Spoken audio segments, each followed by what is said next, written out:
You're listening to a test transmission from vk3sl, and we're hearing the music of Brahms, his Concerto for Violin and Cello Opus 102, an interesting historical recording made in 1960, featuring Jascha Heifetz and Gregor Piatigorsky. We'll continue with this, the last movement, and it's a sprightly way to wind up.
folks who've been electrocuted by the music of Brahms, played by Heifetz and Piatigorsky. One of the great interpretations of that work. It was brilliant, wasn't it? Oh, it's amazing. Yeah, it's just so intense and so driven, and they've just on the edge of their seats. It's true, and I love the tempo. Yeah, and Frank, I wasn't sure if you'd be around today, but well, I wasn't, but I'm here. You managed. That's fabulous. Oh, good. We had our big day out yesterday. Oh, I see. On Thursday, right.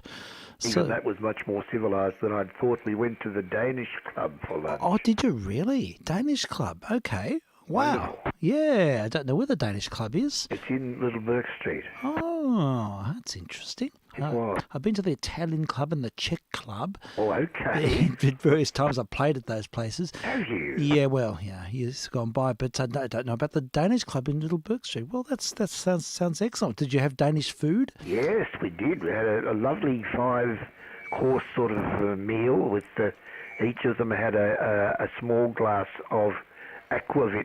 Oh, very nice. And it was about a 2-hour lunch, but most enjoyable. Okay. Oh, it does sound like that. It sounds great. Good for you. All right. Oh, I'm thrilled that you're here. I wasn't expecting it. This is good news. So I'm good to go. Oh, that is tremendous. All right. Well, we'll start off with our 20s hit. I've had a few things to do earlier on, but we're settled now and we can go with the flow. And what's our 20s hit? It's Victor 78 from 1928, and I think it's a trick and picking a chicken today. It's one of those sort of records that comedic foxtrots that has a bit of a social message. I think it's interesting from the 20s. They're considering gender issues were on the map even back then. So let's cut to the chase and have a listen.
And the things they do keep me guessing. I'm telling you, there's a trick in picking a chicken today.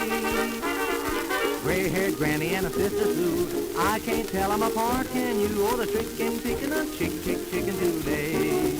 You must be wise, you must be gifted to recognize a face that's lifted. Cause the way they're dressing and the things they do keep me guessing. I'm telling you, there's a trick in picking a chicken today.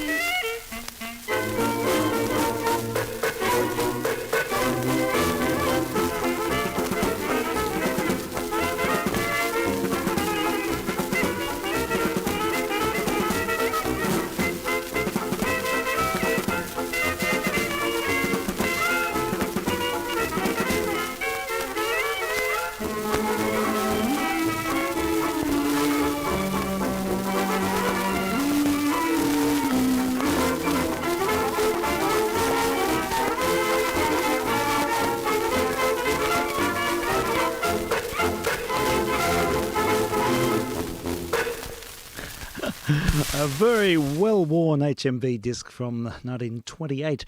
And, we still got the message.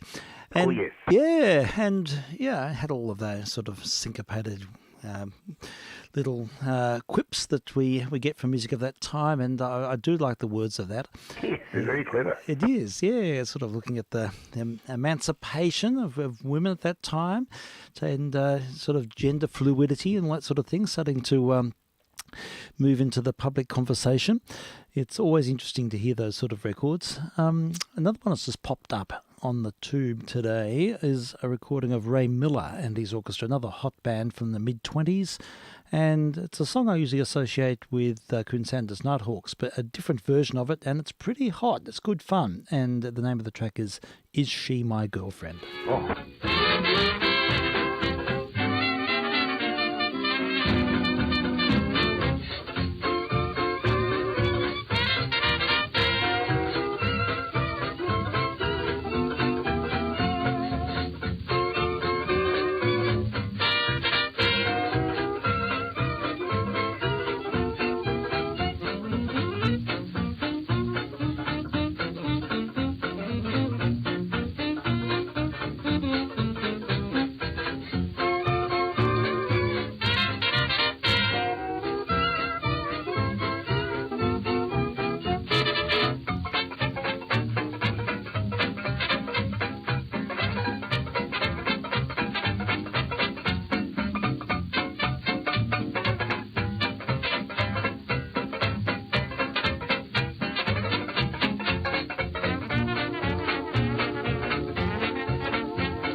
Is she my girlfriend? Howdy, yow, dow, yow, yow, hey, hey. I'm proud to say she's my girlfriend now. Am I her boyfriend? Howdy, yow, dow, yow, yow, well, well. If I must tell you, I'm her boyfriend now. I guess she likes me. I don't think I'm wrong, bongo. No, it kind of strikes me that we'll get along. Is she my girlfriend? Howdy, yow, dow, yow, yow, wee whiz. I say she is. I'm her boyfriend now.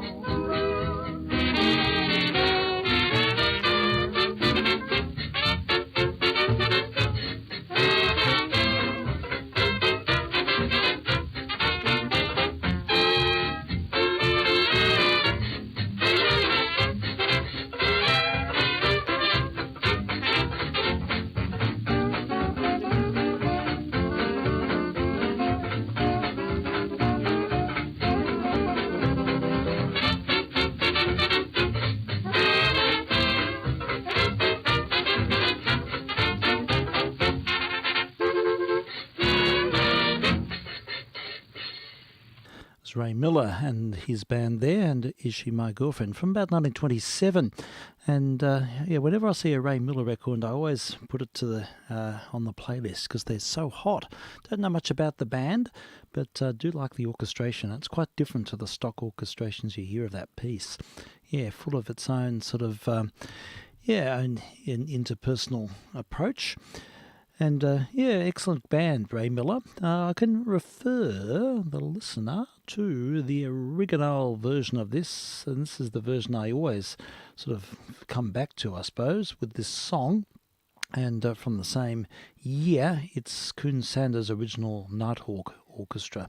And they had, again, their own very personal take, but it's just fantastic. It's syncopated music at its best from the mid-1920s.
likes me, I don't think I'm wrong. It kinda strikes me we're gonna get along. Is she my girlfriend? Howdy, how down? Gee whiz, I'll say she is, and I'm her boyfriend now.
Coon Sanders' original Nighthawk Orchestra there from 1927, and another take of the hit of that year. One hit of that year, Is She My Girlfriend?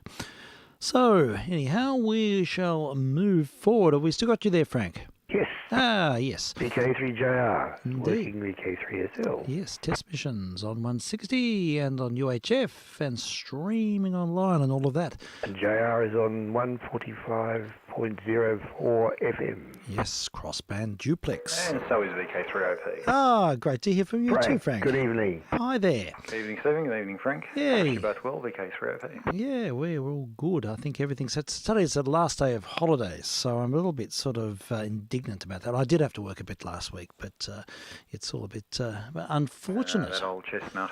Yeah, I just want retirement. I want to be able to just do this sort of thing, and I did a whole stack of practice It is this good. morning. I can recommend it. Yeah, Absolutely. I know. I'll double that. I don't want to bring on the years. That's the only thing. No, well, that's true. You what? I was able to retire at 59. Oh, really? Okay. Well, that was the same my plan. I got it, 55. So should get out as early as you can. Yeah, Well, yeah. if it can be done, but unfortunately in my circumstance it can't.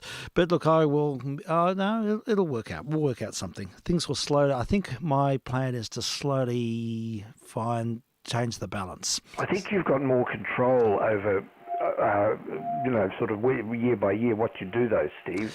Yeah, quite possibly. I mean, there are complexities. I had a job that was all or nothing, probably, Frank, yeah. as well. I certainly do have the option of That's scaling true. back. Mine was all consuming and lots of hours and weird hours and. Yeah, I mean, I think for me, if I can keep my work, so I have I have effectively 3 jobs, and they have all different intensities. And if I can keep the balance where the intensities, the most intense parts of my work are in check. All those differences have their own particular stresses, don't they? Yes, they all have their different stresses and their different pay scales. So yes, it's all working. Which itself is stressful, the having to adapt. Yes, it is. But look, it's okay. I can't complain. I'm really, fortunate. I'm fortunate to be able to walk to work. That's the thing. I count myself lucky for being working close to home, which is a huge advantage. Yeah, that's probably a good way too to unwind and all of that. Yeah. And a bit of exercise. Yeah. How long does it take you to walk there? About 35, 40 minutes each way. Yeah, it's probably good, isn't it? It looks like you get a decent amount of exercise. I'm plus damn it's- getting some more, yeah. And there's at a the green end of the corridor. day too, when you leave, it gives you that time to decompress and clear your head. It does, and that's been a really good thing. And there's a green corridor, so I can sort of let go a bit. I don't know why I didn't start doing this earlier, but I'm able to leave one of my instruments at school, which makes a big difference, and a lot of my gear there. Yes, it would be quite a chore to be carrying. Yeah, carrying cellos and things, but no, look, that's all I resolved. used to leave a guitar in the locker at work. Did you? For a lot of years, until the situation changed there a bit. But it was there for a long time. It was Okay. Good. Yeah, sure. That is good. Yeah. Well, I've got a bit of a story I want to sort of unpack, but we'll probably have to unpack over a little while because, and I credit John Fleming for doing all the groundwork on this, but there's a double bass player, a guy called Andre Schuster, who's featured on a lot of recordings who've played, a lot of the Spotlight and Planet recordings we've played over the last last while. He was a sort of an identity in Melbourne, a immigrant. He came out from Germany actually was Hungarian, but he came out to Australia in the early 1940s. So Schuster's a very Germanic name. Yeah. And anyhow, he was a double bass player. He was a well-known session player in Melbourne and did all sorts of amazing things and made quite a few records as an associate musician. Worked in the club scene and so on, but he does feature. His name crops up on a lot of these discs. And anyhow, with the name in our midst, John did the groundwork and made a very interesting connection, because there's another guy who listens to this program, a guy called Walter, who's occasionally listens in, and he's a friend of John's, and his parents were at the Tatura internment camp, and when they came out during the war. And apparently Andre Schuster was there with his wife at the Tatura internment camp near Shepparton at the same time. So that connection was... My parents were up at Bonagilla. I was going to ask you... But they were later. They came in 58. Did they? Right, I was going to ask you that, because I know there's an immigration story with your family from Germany as well there, Frank. Yes, yeah. And also, Berlin Wall and Eastern and Western as well, sort of getting out. Yeah, totally. I understand. Yeah, look, all interesting stories. Anyhow, look, the short of it is that there's some connections have been made, and Andre Schuster has been featured as a link between a number of people associated with the program. And without going into too many details, his daughter is still alive and lives in Margaret River. She's an artist. Her name's Karen Luciano. And we've been in touch with her, and we've shared lots of photographs, and she's shared these amazing pictures of her dad in Tatura and also working as a musician. And he was a gypsy violinist and also a double bass player, and some great pics. And interestingly, his bass is for sale at this very moment in Melbourne. Another link. Wow. And if I had the dosh, I'd go out and buy it. Yeah. But it's worth a lot of money. But it's a beautiful instrument, and it's. Do you know who made it? It's a trade German instrument from the 1880s, but they still. Yeah, because I got Andrea. At one point, she was going and getting a few violin lessons and sort of getting a bit keen. So I found her a trade copy of a Stradivarius, just an old from I don't know. Maybe late 1700s, early 1800s or something, but it wasn't stupidly priced. And I thought, well, it's probably not a bad instrument. I mean, I know nothing about a good violin versus a bad one, but I got that for her, so she's still got that. But good.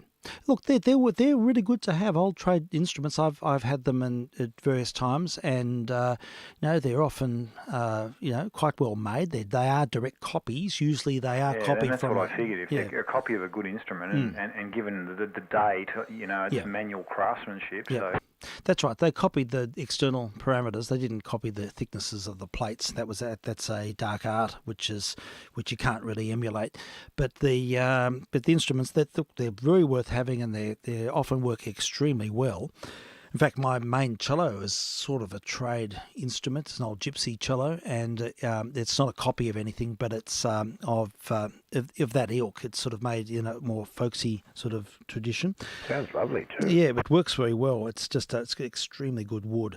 But that's the thing about all that older stuff, isn't it? That the quality of timbers at those times were very good, whereas we're starting to suffer from an extreme lack of good quality timber now. All the spruce is gone, and we're sort of dealing with regrowth, and it'll be a long time. And a number of the makers from that time that would have been seasoned for generations before they even made the instrument. So Stradivarius, for instance, he had wood which was already 400 years old before he started making instruments. Wow. So it had already been seasoned, and that's the season age. It's settled in very nicely. Yeah, it's interesting. Anyhow, look, going back to Mr. Schuster, there was it's an exciting subject because it's great to sort of bring an artist to the fore. He sadly died in the 1970s. He wasn't that old, but he was working right up until the time of his death. And but what the most fascinating thing is that in his pre-war period, in the 1930s, 20s and 30s, he actually worked with this really interesting guy called Teddy Schaufer, who ran a big band ran a sort of a swing band in Switzerland. He was Swiss, and he ran this orchestra, the big band orchestra, emulating the Americans, using the same charts as the Americans, but travelling all over Europe. And it was sort of a travelling group, and they were played everywhere, and they made lots of records. And Schuster was their bass player. He played on all of those discs. There's dozens and dozens of them. It's an extraordinary story. So there's quite a lot of recorded work of him. There's an enormous amount. It's staggering. There's probably a couple of hours of recordings of Teddy Shuffler. Is your daughter aware of that?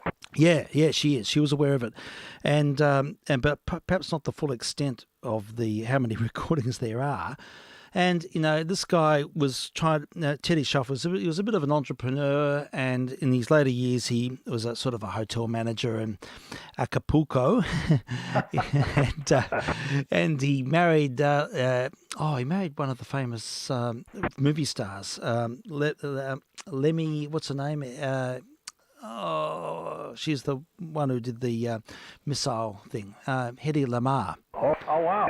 Yeah, so he married her, and there's another story. That's in his post-war sort of life. Oh, my God. She was supposed to be, she was an absolute beauty. Yeah, extraordinary, yeah. And also she had a PhD or something. She was a clever woman. She worked on, she worked on missile guidance systems. Missile guidance, but was it her or there was another one of the Hollywood actresses at the time who also developed essentially the spread spectrum techniques? Oh, yes, that's right. That was her.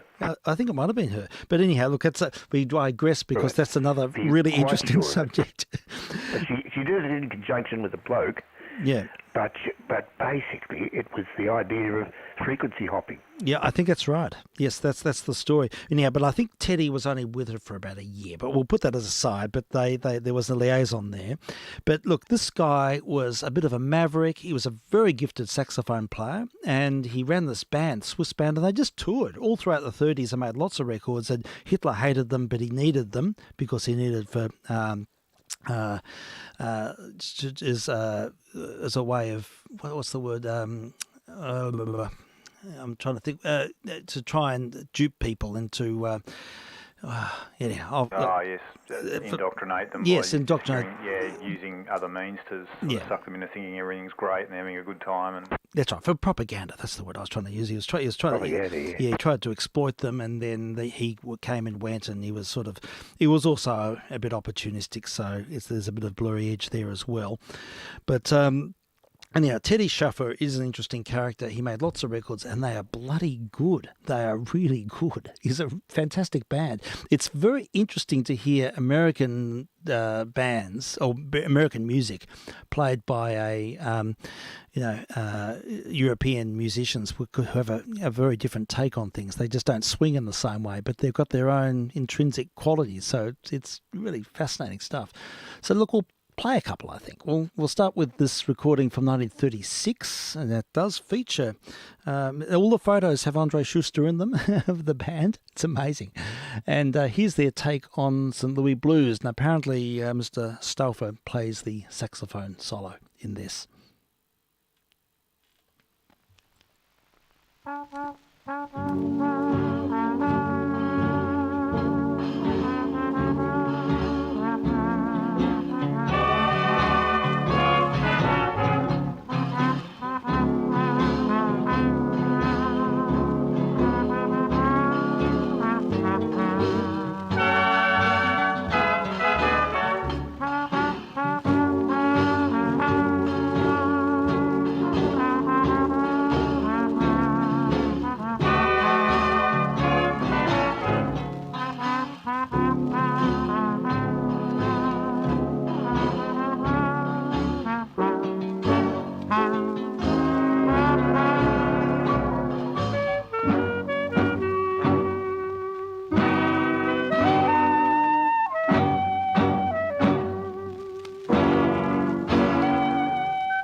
The original Teddy's, Teddy Straufer and St. Louis Blues back in 1936. Pretty out there. Oh, yeah. They're doing good things. That's a really dynamic performance. Tight as. And, these records have really sort of struck a chord. They're all magnificent. Here's a version of Christopher Columbus, which is a song I usually associate with Fats Waller. But again, this one is recorded in Berlin in 1936.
Okay, there we have a Telefunkenplatten, a Telefunken labelled record from 1936. Pretty hot stuff, wasn't it? It is, yeah. They're going right into the real swing era, wasn't it? Yeah, I mean, they've picked up on the vibe. In the middle of the swing era. It is definitely, and they've got the feel. They're not dance swing as much as the Americans, but they've got a really good sense of ensemble and drive, and it's remarkable stuff. I wasn't aware of this band. I've heard some of the bands in the late 20s, early 30s, but not this period, and it's been a really exciting discovery to listen to this Teddy Schaufer. I've had them on all week. I've been listening to them. They're good fun, and it's just really significant that Mr. Schuster is playing double bass on all of these discs. And that connection with Australia just makes it all the more fascinating. I'll just play a couple more, and we'll save up others for future programs because there is so much material. But there is a Johnny Mercer song called Goody Goody, which is sort of a bit of a live number. Yeah, I know. Yeah. Goody goody for you. Goody goody that's for right. Yeah, it's. And I hope you're satisfied, you rascal. You know it, Frank. It's in your midst.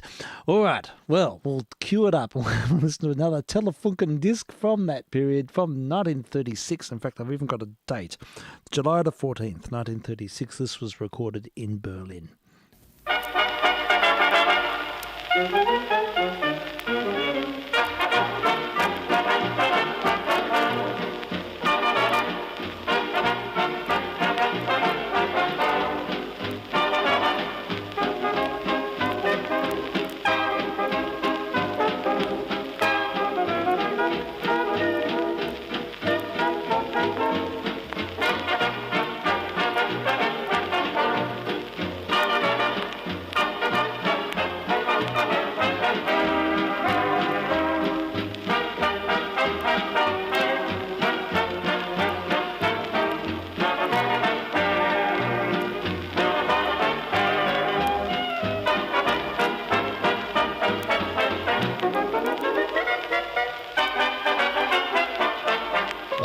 Someone who set you back on your head. Goody goody, so you met someone and all you know how it feels. Goody goody, so you gave him your heart too, just as I gave mine to you.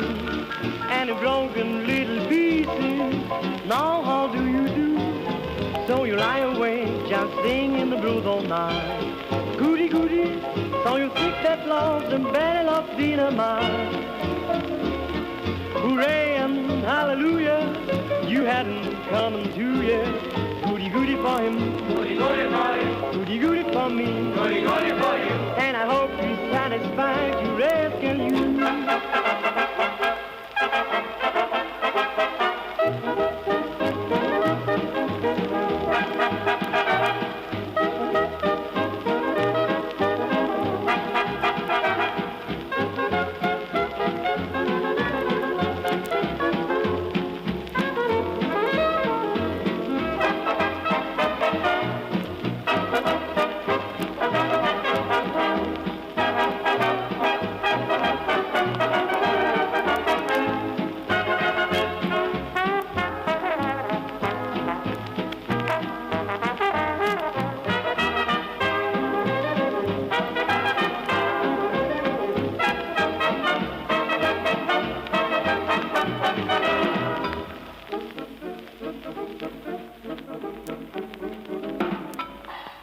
That was Teddy Stauffer mit seinen Original Teddys from 1936. And I would love to have known the circumstances around some of these recordings. I think they were Swiss based. I know that Teddy Stauffer was. I'd love to know where in Berlin they were recorded, like what the facility was. Indeed. They would have used the best condenser mics. The Germans had it all sorted. Heaps of reverb. Yes, I have a feeling that may be I'm not sure. Yeah, it's a little bit overdone, isn't it? It is a bit overdone, and I'm wondering if it's sort of a bit of a post-production aspect there. Yeah, or maybe just the hall they were in or something. It could have been done in a big hall. It could have been done in a big hall. That's an interesting point. It's quite possible they were.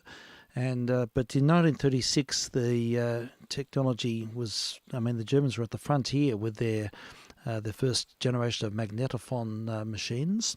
Oh wow! And so there could be some hi-fi recordings from that time. Well, they're probably all lost, sadly, but they were a Swiss band, and they were sort of pan-European. I mean, they were constantly moving, and it would be fascinating to know how they arranged their contracts, how it sort of evolved, and how they were able to.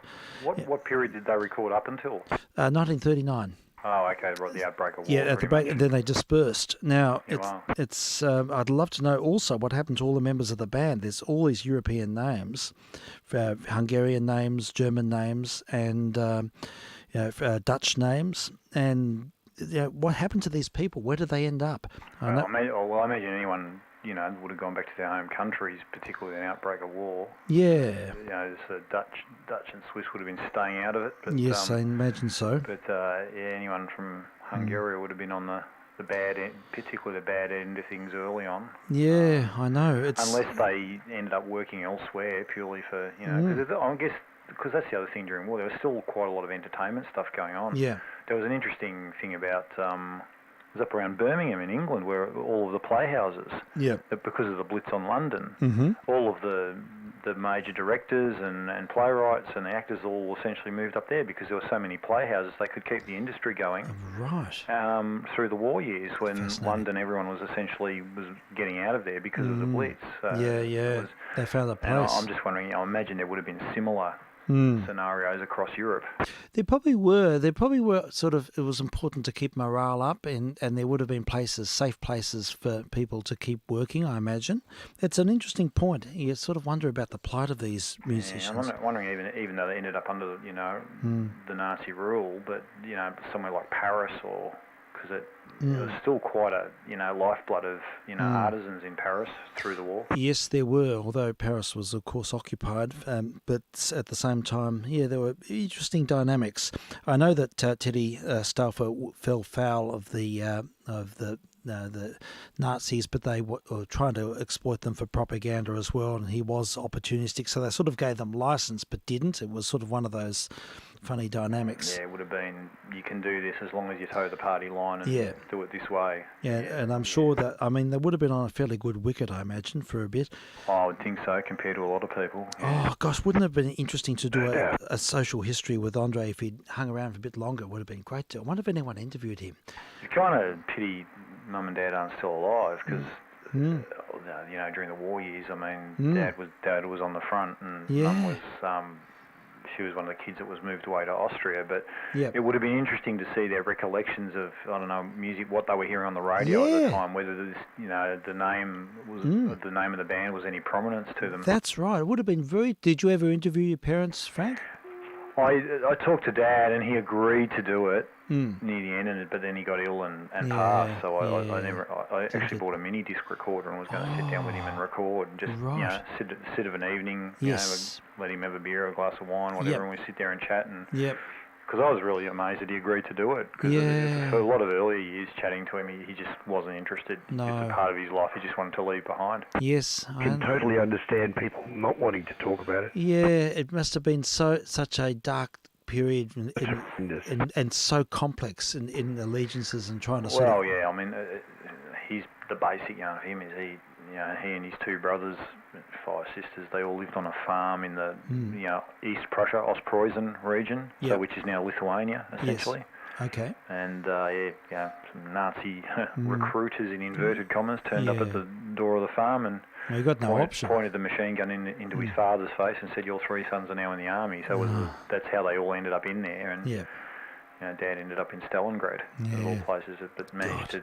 He was airlifted out to a medevaced out because he was quite badly injured. Well, he's lucky he survived that. Yeah, he was one of the lucky last that got out. Yeah. But he had no love of the politics or any allegiance there. It was just literally, you do this to survive. Well, of course. That was his choice, pretty much. That's right. It's the same with some of Kathy's got German relatives, and she had they have similar stories.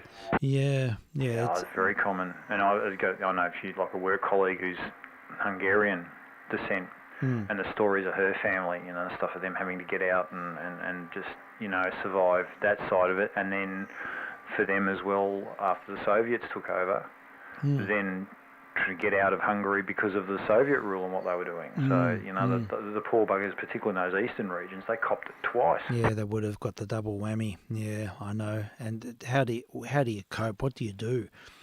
They're amazingly stoic people. They really were. They were built of tough stuff. Yeah, definitely. Well, you're just conditioned, I suppose, but that survival instinct. So hence, this musical stuff, would have been, for many of them, around a radio would have been their only bit of light, I imagine. I expect so. That's an interesting point. I think you're right. And the music would have certainly given them a connection point. And would have sort of awakened them to the outside world. What's fascinating with this group is that they've actually used stock arrangements from or there's a recording, I can play it. There's a recording here of Chattanooga Choo Choo, which is exactly the same as the Glenn Miller version. It sounds so American, doesn't it? Yeah, it does. I mean, it's astonishing. That would have grated too with particularly someone like, Hitler. The fact that they were using those charts and that sound. I know, he hated it. The fact that obviously pre-war they could still get the charts and everything, but, which all would have stopped. But that's right, exactly. Yeah, so that's another reason, I guess. But he would have, because of what was developing there, he would have hated that. He obviously would have preferred some sort of homegrown thing. Oh, he would have, definitely. And I think it became more desperate toward as the things headed up. He was trying to sort of used it and use that music with different words and things like that. There was that dynamic as well. Yeah. Feed the propaganda machine. Yeah, that's it. So I think there was a sort of inevitability about the way it developed. The Nazis went to a lot of trouble culturally to favour,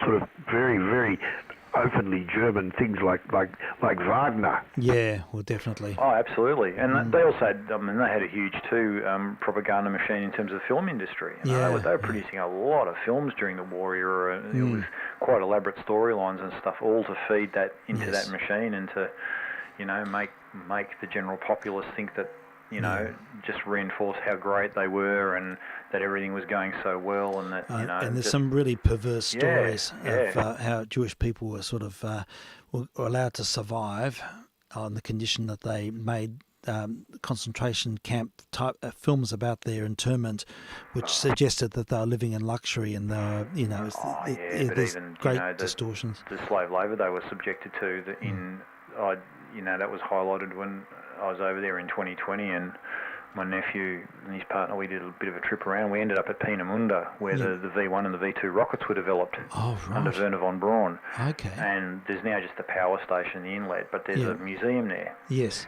And that's one of the things that was heavily outlined, is how much the use of particularly Jewish slave labour and what transpired in there, and and then.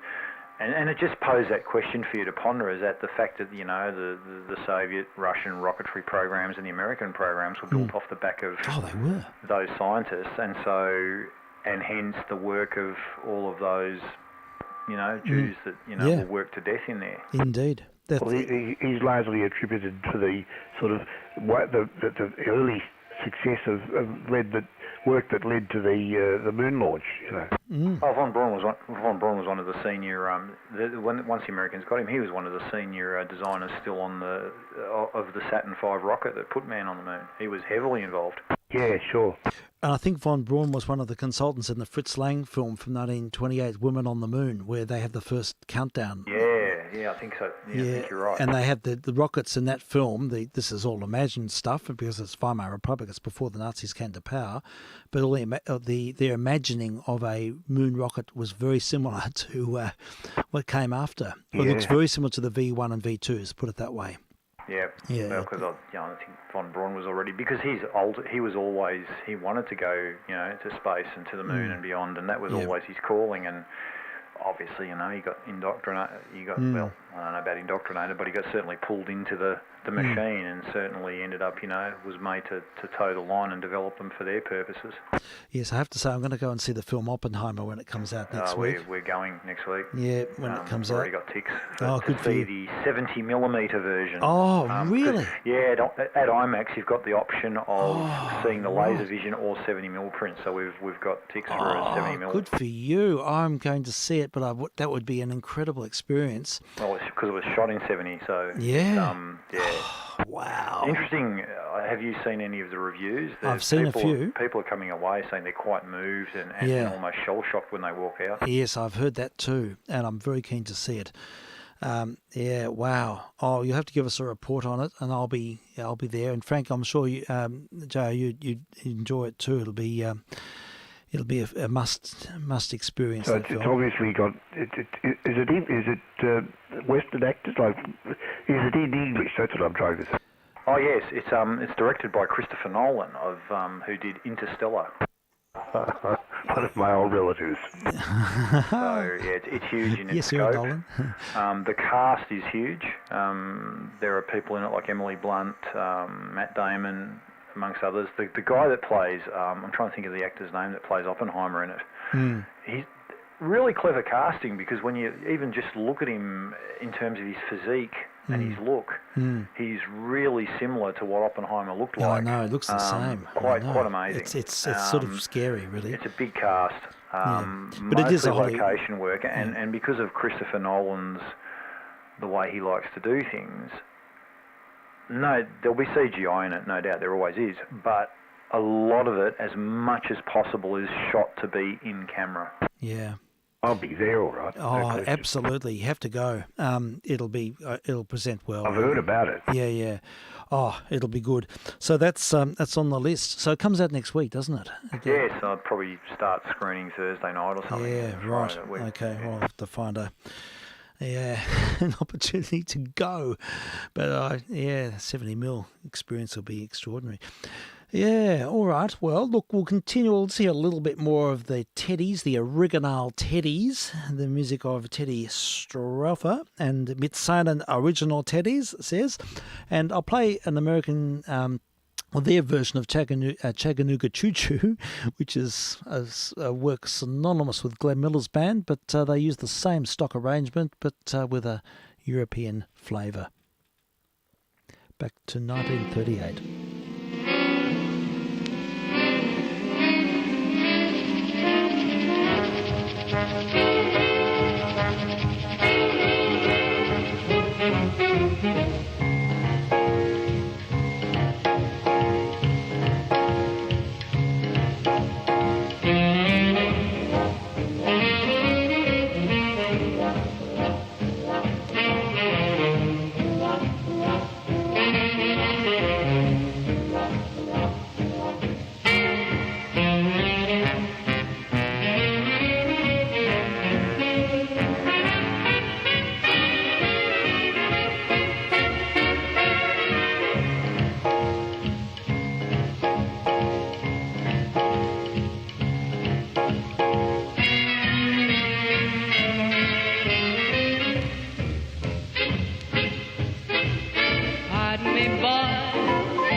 We have the original Teddies with Chattanooga Choo Choo. Who's the vocalist on that? A woman called Phyllis Hemans. She's good.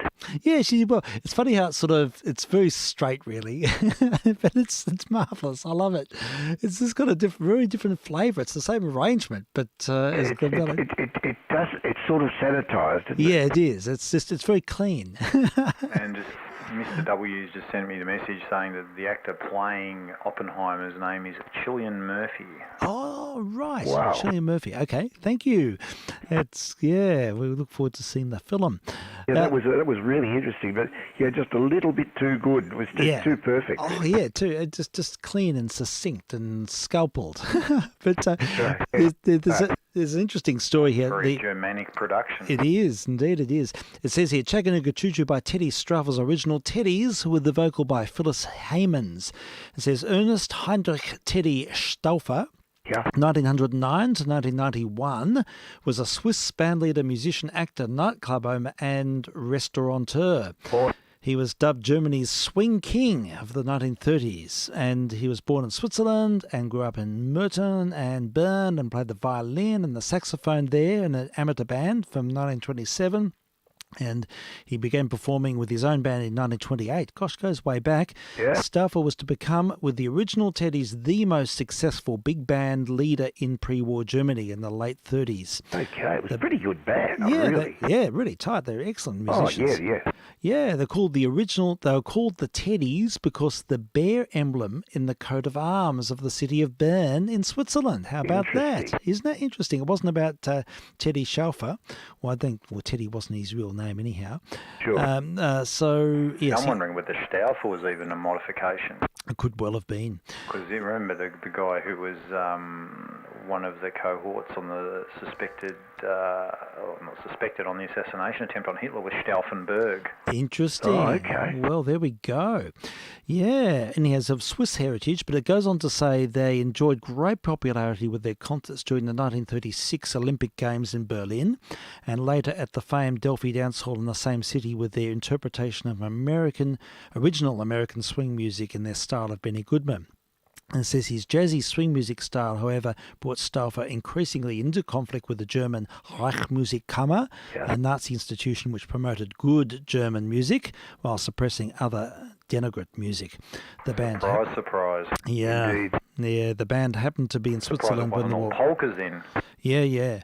It's interesting though. The band happened to be in Switzerland, thank God, when the war broke out. So they were relatively safe. Yeah.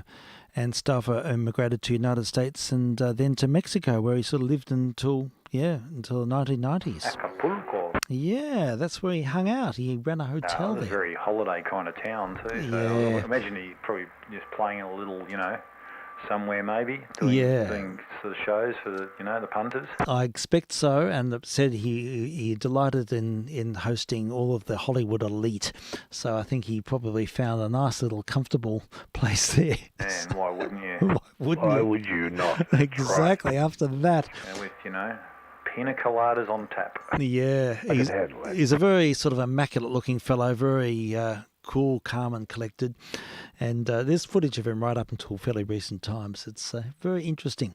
Well, look, I'll play one more of theirs and we'll save up some more for future missions. And we'll have to hear this one. I haven't sampled it fully, but it's his take of In the Mood.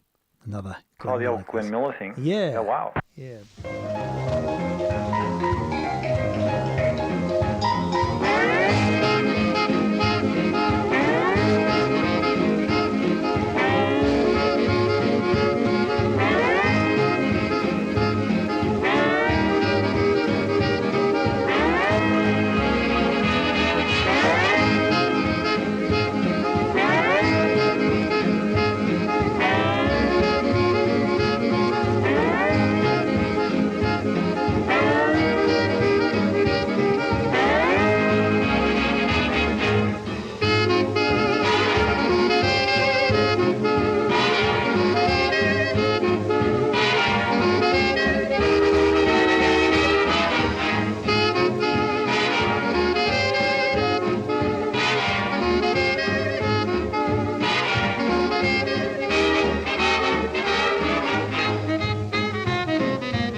With a Hawaiian vibe. I was about to say, that's Hawaiian lap steel with those slide ups. It certainly was. Yeah, I was like, wow, that was over the top. It certainly was.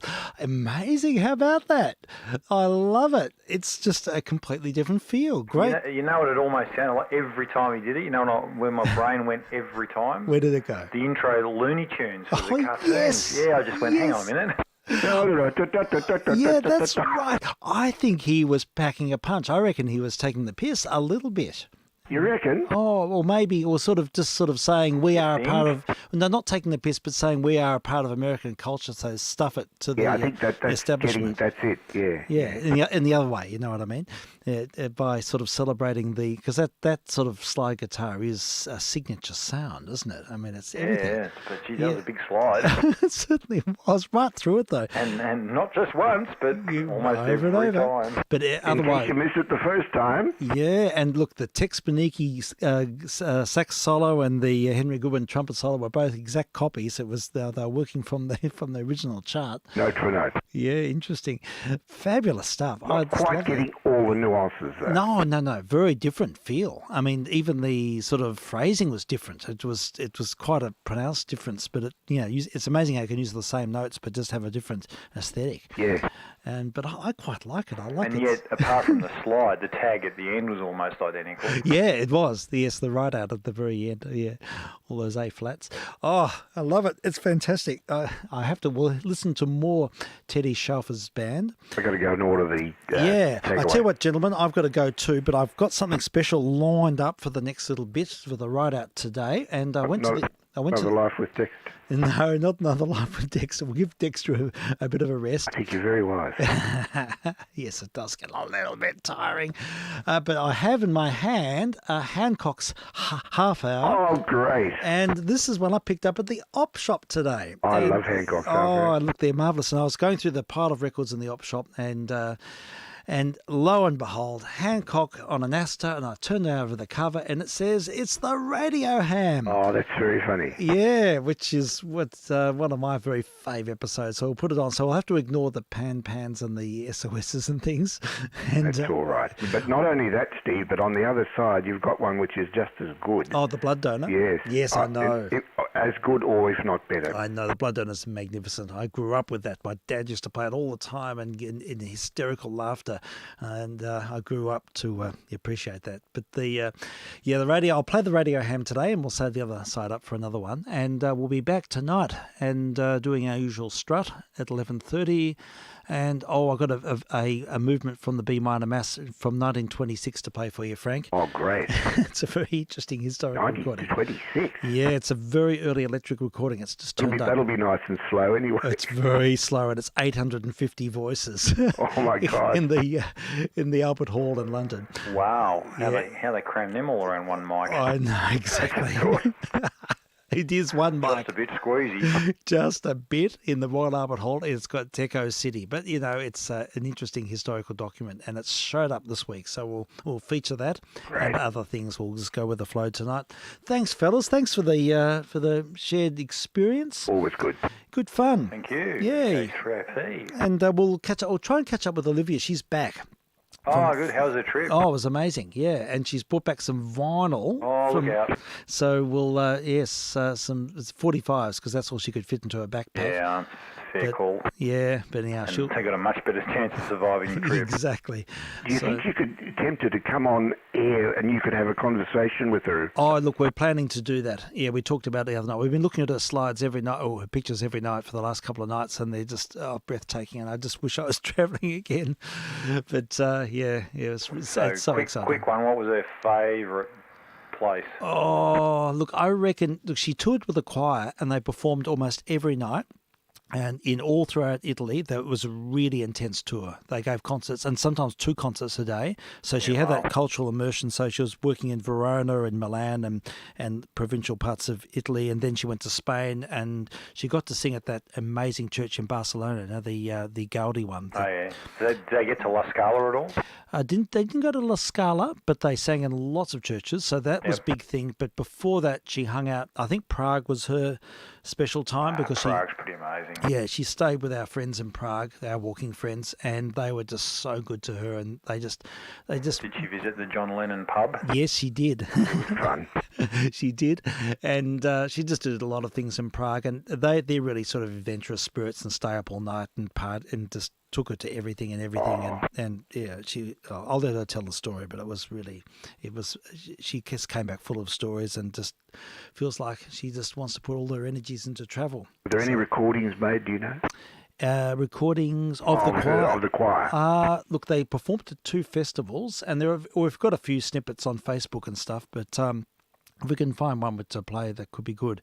But yeah, and they sang, one big feature was they sang with an amalgam of other choirs in Barcelona, Beethoven's C major Mass, which is amazing work. But they had to rehearse 3 hours a day for about 4 or 5 days with an orchestra, and gave a big performance there. So, I mean, really lucky. It's magnificent music. Sounds like it's really full on. It was a very intense tour, but it was, I mean, that's the best way to experience culture, is to be doing something in there. Soak yourself in it, yeah. Exactly. Be with the people and share in performance. Total immersion. Definitely. So, yeah, she's got lots of stories, and she's very... just so alive. Poor thing. It was a 48-hour return trip, 5 flights. Ouch. It's the price you pay for getting cheap tickets. You've got to do this sort of thing. Well. But she got back. Yeah, so lots of stories. What, did she go via Iceland? Oh, almost. Yeah, it was crazy. It was all over the place. And like 9 hours here, 5 hours there. It was just one of those ridiculous sort of like...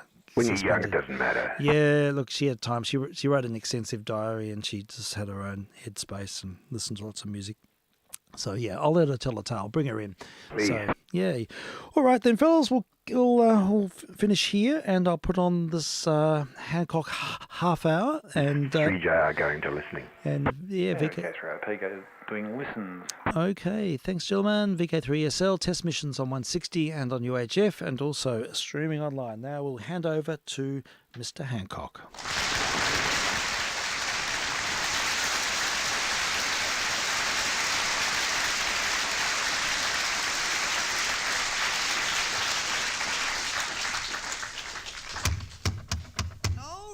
All right, I'm coming.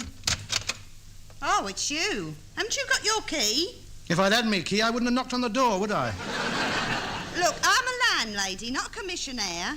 That's why I give my tenants a key, so I won't have to keep on opening the door for them. All right, you've made your point. I forgot my key, I'm sorry. I don't know what you want to keep going in and out for anyway. I don't keep on going in and out. I came home, I went out, and now I've come in again. I don't call that keep going in and out. You saw me go out, you must have expected me to come in again. Well, will you be going out any more? I refuse to answer that question. Whether I come in or go out is no concern of yours. When I took this room, you didn't say anything about keeping you informed of my movements. If I want to go out shopping, that is entirely up to me. Oh, you've been out shopping? Yes, so now you know. Yes, I've been out shopping. I've been out to buy 2 new valves for my radio transmitter. Oh, God, I suppose we're going to have you rabbiting away. Yes, you are. Well, keep your voice down. There's my other tenants, you know. May I go to my room now? Yes, but don't keep running in and out. There's my old carpet to consider. Yes, all right. Good night. What a liberty. How dare she charge me 50 bob a week and object to me going in and out? Any more of that, I'll have the sanitary man round here. That'll put her nose out of joint. Now then, where's me valves? Oh, you little beauties. We'll soon have you fixed in. We'll soon have the watts throbbing through you and your filaments growing red hot, carrying the thoughts and words of mankind to the 4 corners of the world. Oh, there's nothing like a DS19-87B radio valve. Look at you. A triumph of technological engineering. A work of art. They can keep their Sistine Chapels. Give me the inside of a wireless set any day. I bet they're wondering the world over why I've been silent the last few nights. A radio station like me forced off the air for the sake of 15 bob. It's ridiculous. Dear, oh dear. Seems ages since I had a good old natter with old Yokosuji in Tokyo. I wonder how his wife is. What was her name?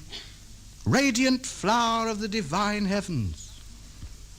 I wonder if her feet are still playing her up. Well, I'm miles behind on my transmissions. Who was it who picked me up last week now? Oh, yes. Rodriguez Domingo in Rio de Janeiro. I better give him a call tonight. I promised to let him know who won the Daily Herald Brass Band competition. No, it's a marvellous invention, radio is. I don't know what I'd do without it. I'd go crackers. It's the best 500 quid's worth I've ever spent. It's opened up completely new horizons for me. Friends all over the world. All over the world. None in this country, but all over the world. Well, ho, ho, ho, ho, bum, bum, bum, bum, 10 o'clock. Time I went on the air.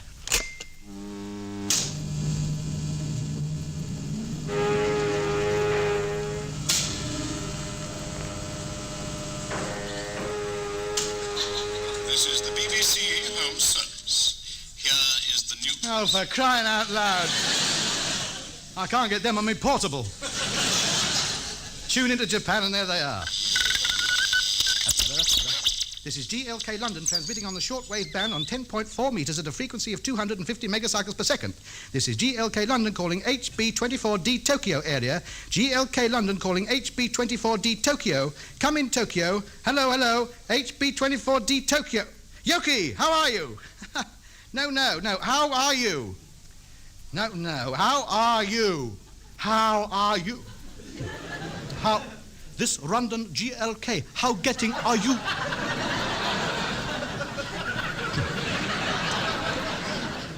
Oh, never mind, no. How's the weather out there? No, what is the weather like? No, is it raining? Raining. Pitter-patter, water. Water, wet, ooh, nasty, yeah. Hello. Yes, listening, go ahead. What? Sorry, what was that? Yes, I can hear. No, understand. I cannot understand. No comprendi. Say it slowly. Slow. Can you put it another way? In English, fool. Slowly now. Yes. It is raining not. Oh, good. Very good, yes. Yes, it is raining not here also. Yes. God, this is hard work. Well, what have you been getting up to then? Yes. Getting up to... No. Not when are you getting up. Getting up to what? What have you been doing? You. What have you been doing? What have you... No. What time is it over there? Time, o'clock. Big hand, little hand. Whereabouts? I know it's not raining, you told me. Start again. Here in London, 10 o'clock. What time in Tokyo? What time... This is GLK London signing off. Yes, goodbye, Tokyo. Yes, it's been very nice. Yes, same time Monday. Eh? Yes, oh yes, sayonara. It's marvellous to be able to converse with people all over the world. People different to yourself with something new to say. It broadens your outlook. Increases your knowledge of things. I bet there's not many people around here who know it's not raining in Tokyo. I suppose I must lead what the social workers call a full life. The world is my oyster. I can dip in and have a basin full of anywhere I fancy. All these headphones and half make your ears hot. Dear, oh dear. 2 braised lamb chops under there. Yes, let's see. I think I'll turn over to the loudspeaker. Now then, who shall I have a go at next? Oh dear, Belgrade. I forgot all about him. I haven't spoken to him for about 6 months. GLK London calling HBX Belgrade. GLK London calling HBX Belgrade. Come in, Belgrade. This is HBX Belgrade. HBX Belgrade. Yaroslav Mihailovich speaking. I am receiving you, GLK London. Fraternal greetings, comrade, from the People's Republic. Yes, all right. Let's get on with it. Let's get on with it. Are you ready? Yes, I'm ready. Right. King's pawn to Queen's Bishop 3. Check. Oh, yes. Good move. This needs thinking about. All right, take your time. Give me a call next week. Oh, by the way, thanks for the bottle of Slivovitch. Oh, you received it? Yes, very good. Had a sore throat for a fortnight. There's a crate of stout in the post. Hope you like it. Goodbye till next week. B45 Malaya calling GLK London. GLK London receiving you. Come in, Malaya. Good evening. How are you? Oh, very well, thank you. Nice to hear from you again. Are you ready? Ready? Your sixpence and up sixpence.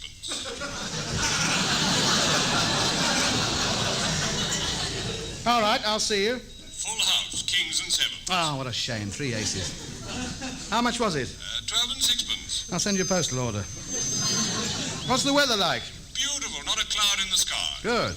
What's the weather like over there? Perfect, nice warm night. Oh, incidentally, it's not raining in Tokyo either. Oh, good. That'll save me calling him. Is there anything I can do for you? Oh, yes, there's something I miss very much. I can't get it out here at all.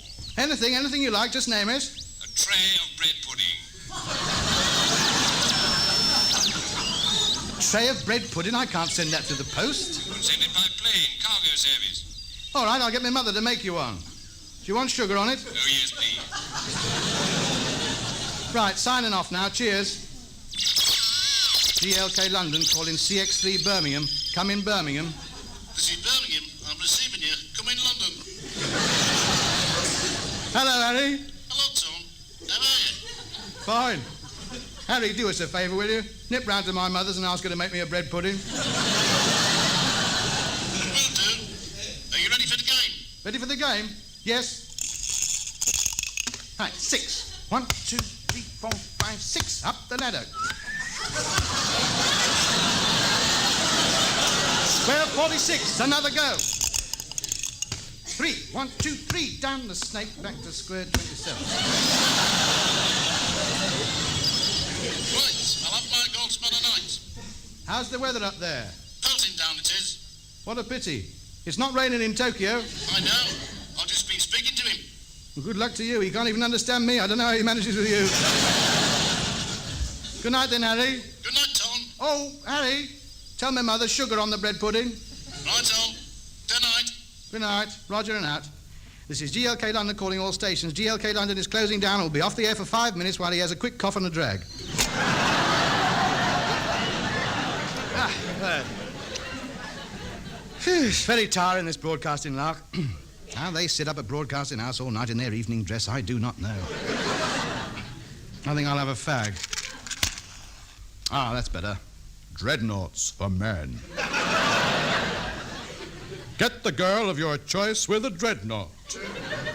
Only 2 and 7 for 20. Oh, dear, I'm not surprised. I'll take a quick glass of cold milk before we get back on the air. Hello, the blue tits have been at the top of my milk again. Look at my gold top. Picked to ribbons it is. They must have beaks like pneumatic drills, some of them.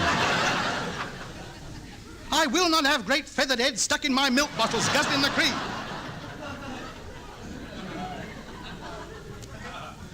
Well, it's that landlady. It's her who encourages them round here. Her and her coconut shells and bits of bacon rind hanging around all over the place. They've been at my farmhouse as well. Look at it, great feet marks all over it. It's not good enough. Birds have no right to be in towns. Why don't they stay in the country where they belong? Wait till one of them perches on my area with a lump of my bread in his mouth. I'll shove a few 100 volts through it. That'll make his feet tingle.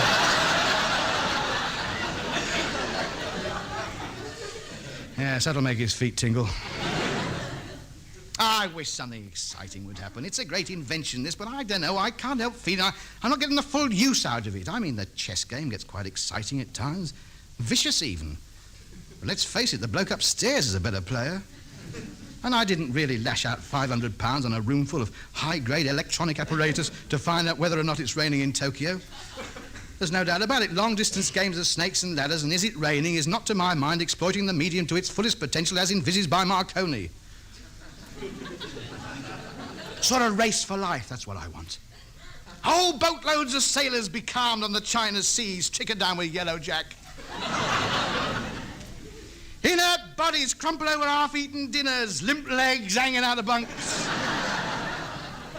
Creaking yardarms with nobody to fasten them, cabin doors swinging on their hinges. Every human being aboard in a deep coma, save for the wireless operator struggling to keep conscious as he croaks out messages to me, the only man who can save them. Instead of that, all I get is send a tray of bread pudding to Kuala Lumpur. Oh, I don't know, it's not right. Still, it could be worse, I suppose. It's a bit selfish when you come to think of it. Wishing yellow Jack on helpless seamen just so I can twiddle a few knobs about. Oh, well, never mind, back to work. Let's have a quick look round the dial, see what's going on. This is the Voice of America broadcasting to the people of Russia. Here follows a discussion on the American way of life. I wouldn't bother, mate. They seem quite happy. Proceed to the Seven Sisters Road. Man refusing to pay bill in the Empire dining rooms. Being held by the proprietor. Investigate, please.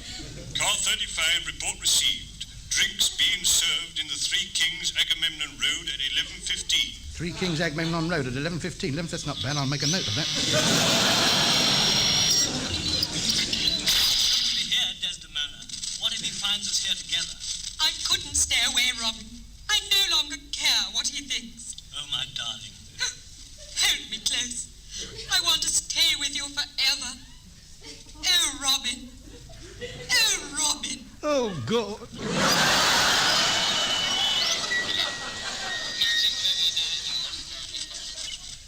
Flying doctor calling Wallumbilla base. Tell Mrs. Fraser I'm on my way. Just wrap him up and don't move him. That's not bad, is it? Short wave, 11.5 metres. I'll have a chat with him one night about my backache.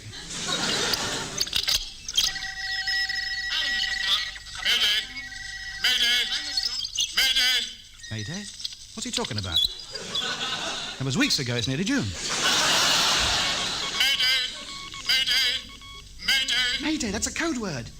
It's a code name for a typhoon, isn't it? No, those are girls' names. Alice and Gloria and Elsie. Mayday. It rings a bell. Where's my code book? Mayday. Emergency distress signal. Help me. Yellow Jack. Hello, Mayday. I am receiving you. Come in, Mayday. Oh, thank God you've answered. I've been calling for over 6 hours. I thought I'd never reach anybody. Who are you? Where are you located? Now listen carefully. I cannot keep on the air much longer. My batteries are almost finished. My radio is damaged and I can only transmit on this one wavelength. I understand. Go ahead. Please keep tuned on this waveband. You are my only contact with the outside world. At last, my bread pudding days are over. I beg your pardon. Nothing. Carry on. I'm awaiting your instructions. Right, listen carefully. Yes. I am the motor yacht Billy Doo out of Sierra Leone. I am holed beneath my waterline and am shipping water fast. I have run out of fuel and am drifting in the Atlantic Ocean 300 miles off the African coast. I can only keep afloat for another 2 or 3 hours. It's imperative you radio for help. Roger, will do. What is your exact position? My position is... Hang on, I haven't got a pencil. Hold on. Don't think yet. I've got one somewhere. It's always the same, isn't it? Hang on a minute. Where are we? I was writing the Flying Doctor's wavelength down just now. Hang on. Ah, here it is. Go ahead. My position is longitude... Hang on, I've broken it. Please, hurry, man. This radio can't last much longer. Wait a minute. I've got a pencil sharpener somewhere. You never can find things when you want them, can you? What's the weather like out there? No, for heaven's sake! It's not raining in Tokyo. I've only had this set a few weeks, you know. I'm a ham. You're my first call for help. I got a few games going, but I've never had anything like this. Of course, it's very exciting for a chap like me, stuck up here in a bedsitter in Earl's Court, talking to you out there in the Atlantic. It's a marvellous invention, this. I mean, where would you be if it wasn't for me? I mean, you'd be in a right pickle, wouldn't you, really? Will you please hurry up? My battery is going fast. Right, I'm ready. My position is longitude... Find us here, Desdemona. What shall we do? Tell him the truth, Robin. We have nothing to be ashamed of. We love each other. Oh, for crying out loud. Hello, Mayday. Are you still there, Mayday? How it is weather in San Francisco? It is raining not here in Tokyo. Will you get off the air, you oriental fool? I've got a bloke here somewhere drifting about helplessly with a great hole in his boat. Please keep this wavelength clear. Emergency. Mayday. Come in, Mayday.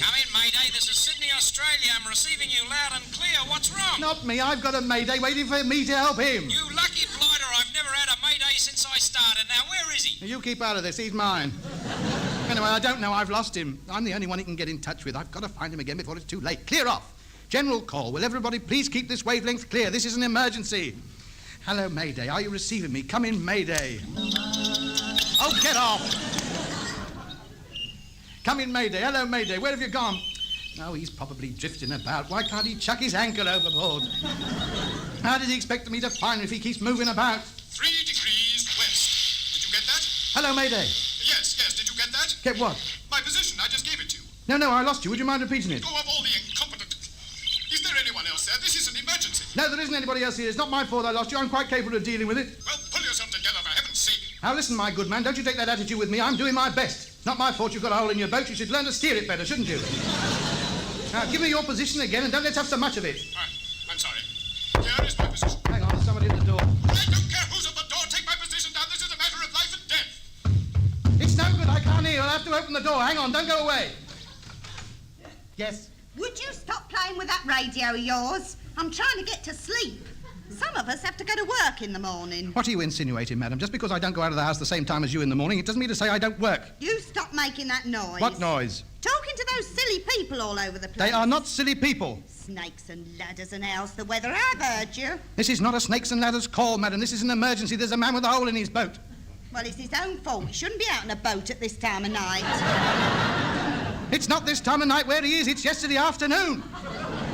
He's in grave peril. Mayday.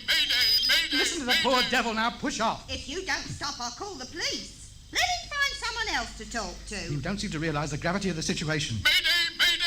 All right, I'm coming. You're going to carry on talking to him, Of course I am. Right, I've warned you. I'm going to get the police. Good, go and get him then. Insolent man. All right, I'm coming. I'm with you. Carry on. Will you please take my position down and radio for help? Please, hurry. Would you mind keeping your voice down? The neighbours are complaining. Go on. I'm listening. Are you there? I can't hear you. I'm whispering. I can't hear you. Oh, the man's a maniac. He's gone again. I'm not a maniac. I'm whispering. That's better. I can just about hear you now. What do you mean you can just about hear me? I'm yelling at the top of my voice. Oh, shut up. I beg your pardon. No, not you, her. I can't hear you very well. My receiver is fading. Please take down my position. I won't be able to receive you much longer. Here is my position. Hang on a minute. I've lost my pencil again. Look, don't bother. I'll throw a bottle over the side with a note in it. No. Go ahead, Mayday. Oh, hang on. Now, listen to me, madam. I've never struck a lady before, but... You miserable little worm. Hey, watch it. Why don't you belt up at this time of night? I don't like being dragged out of bed once I'm a kip. Well, I'm not making all that much noise. I know, but she is. She can't get to sleep with you nattering away all night, and when she don't sleep, makes me that I can't sleep too, do you see? Now, look, I got to be up on my crane at 8 o'clock in the morning. Alert, wide awake. They don't like it if you start dropping 2-ton girders all over the site. Well, that's quite reasonable. So stop talking and get to bed, then. I can't stop talking. There's a man out there depending upon me. His life is in my hands. Oh, don't stand there arguing with him, Albert. Hit him. So these teddy boys understand. Teddy boys, how dare you? Are you going to switch this thing off or not? I can't switch it off. Right, well, I can. You can't leave those wires alone. You don't know what you're doing. Look, I'm his only child. Oh, yes. You've done it now, haven't you? You have just condemned a man to a watery grave. If I have any more trouble from you, I shall take that aerial of yours, wrap it around your neck, and hang you out the window. Right, come on, Phyllis. Murderer! The fools! Look what he's done to the set. I'll never find him again. Now, where are these wires? Where do they go? The poor devil, what a way to go. My first Mayday, and I failed him. That goes in there. This goes in here. I've got to find him again. Now, that's this. That's the last one. This might do it. He can't have much time left. Hello, Mayday. Are you still there, Mayday? Come in, Mayday. Hello, is that you? This is Mayday. Oh, thank heavens, you're still alive. Now listen, this might be my last chance of speaking to you. You can depend upon me. I won't let you down this time. Here is my position. Longitude 10 degrees, 33 minutes west. Latitude... Oh, the meter's packed up. A shilling, where are we? Oh, 2 sixpences. A French one with a hole in it. A shilling. Southeast by northwest. Did you get that? No. Why not? I had to go and get a shilling for the meter. You're doing this on purpose. You want me to drown. You're mad, that's your trouble. You're every man. Calm down, pull yourself together. It's no good bashing about in the bottom of your boat. Pull yourself together, man. It's your only chance. Come on. Come in.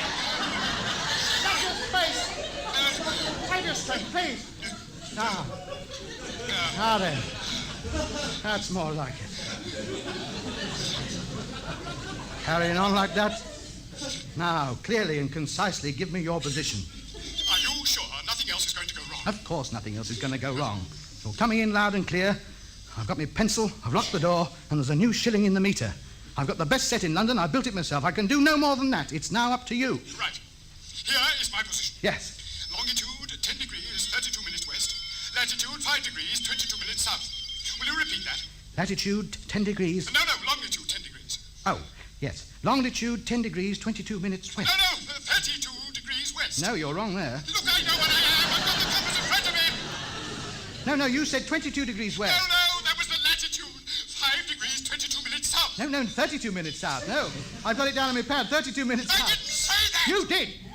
No, wait a minute. I tell a lie. I tell a lie. Yes, I tell you. 22 degrees south. Yes, you're right. Yes.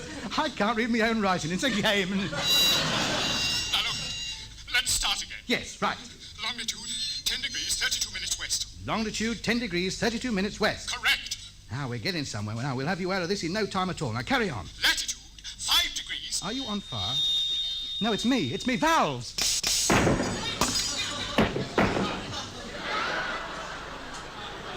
I wonder if a longitude without a latitude is any good. Oh, what's happened to them? It can't take 3 hours to get a few valves. Constable, have you brought the valves? Yes, here they are, sir. We've rested them over in the squad car. We've been on to Coastal Command. They're standing by. All ships in the area have been alerted. The man from Earl's Court Electric gave us the information. Oh, did he? So all we need from you is the exact location. It's nothing to do with him. He's a glory hunter. I'm the one who's been up all night. I picked the message up. He's just a middleman. Yes, well, let's find the location, shall we? We've all played our part. What do you mean we've all played our part? All you've done is to bring the valves here. Come on, get on with it. All right. Now, this is GLK London calling Mayday. Are you receiving me, Mayday? Come in, Mayday. Come in, Mayday. Mayday. Come in, Mayday. No answer. He's gone. Davy Jones has got him. After all my efforts, gone, and we were so close. Yeah, listen to this. In the morning paper. Stop press. Dramatic sea rescue. At 4:30 this morning, an Englishman was rescued from his sinking yacht by a Royal Navy helicopter from Freetown on the coast of West Africa. The man's radio distress signals have been picked up by a Japanese amateur radio operator. Oh, no, not it is not raining here also. Showing commendable efficiency, the Japanese operator, within seconds of receiving the message, had pinpointed the exact location and alerted the authorities. I owe my life to him, said the rescued man. Let's get this straight. How come you picked up the message at 10:30 last night and you still don't know where he is, and this Japanese bloke picked him up at 4 o'clock and within half an hour he's rescued? Because I don't suppose he's got a crane driver above him threatening to duff him up every couple of minutes for a start. Come on, Harry, we'd better get on to Coastal Command and call them off. You want to wake your ideas up, mate. By the way, have you got a licence for this lot? Yes, I have. Pity. Oh, what a cheek. Up all night and that's all the thanks I get. Oh, that's me Duke of Edinburgh medal up the spout. Oh, dear, what a life. Calling KLG London. KLG London receiving you. Good morning, Harry. Tony, did you read about that Japanese bloke in the papers this morning? Yes, I did, Harry. Good bit of prestige for us operators, isn't it? Makes you feel proud, doesn't it? Sort of brotherhood. Oh, by the way, your mum brought the bread pudding round just now. Yes, thank you, Harry. Put it in the post, will you? Send it straight to Kuala Lumpur. I'll tell him it's coming. I'll call you tonight, Harry. It's your go on the Snakes and Ladders. Cheerio.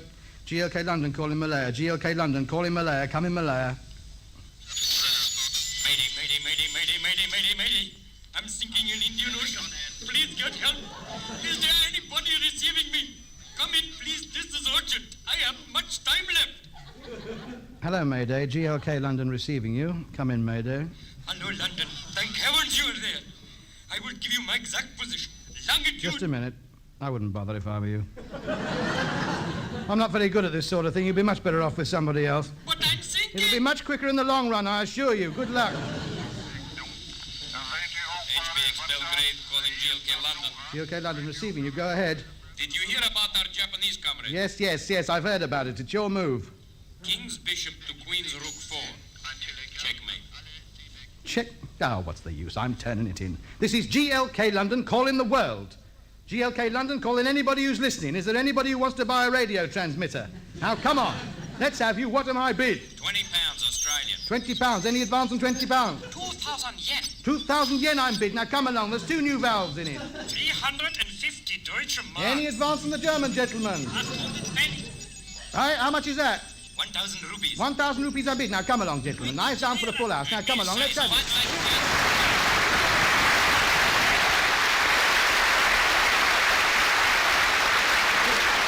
And 20 cents from suburban Melbourne. I'm vk3sl, and we've been testing on 160 and on UHF. Thanks for listening, folks. We look forward to your company tonight at 11:30.